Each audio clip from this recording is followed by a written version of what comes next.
آواز نہیں آ رہی کافی. اللہ تیری عبادت کرتے ہیں, تیرے سے مدد مانگتے ہیں.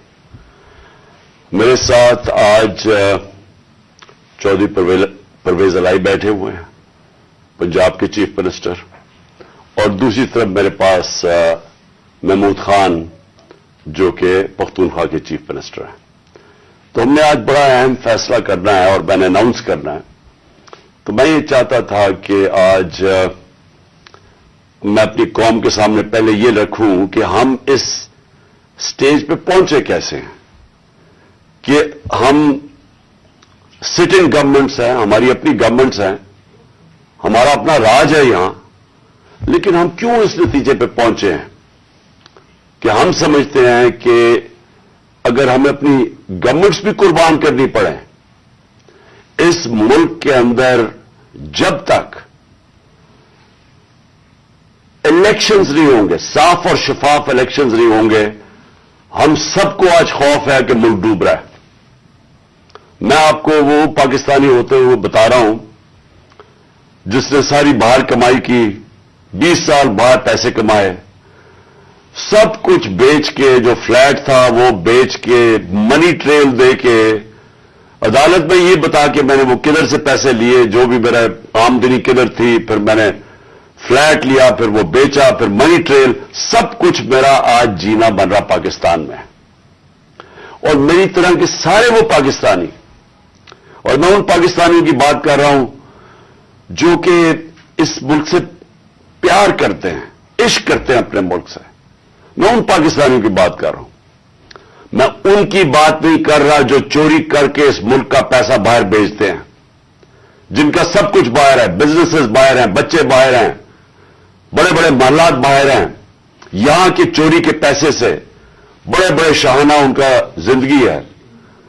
اور میں ان کی بات نہیں کر رہا کیونکہ ان کا اس ملک سے کیا رشتہ ہے, اور میں باقی پاکستانیوں کی بات کر رہا ہوں جو سمجھتے ہیں کہ ہمارا جینا مرنا پاکستان میں ہے. اور میں ان پاکستانی میں سے ہوں جس کو پورا موقع تھا کہ 20-25 سال باہر میں نے کرکٹ کھیلتا تھا, میری شادی بھی وہاں کی, میں پاسپورٹ لے سکتا تھا, برطانیہ کا پاسپورٹ لے سکتا تھا, لیکن یہ میرے کبھی ذہن میں یہ چیز نہیں آئی کہ میرا پاکستان کے علاوہ کوئی اور گھر ہے.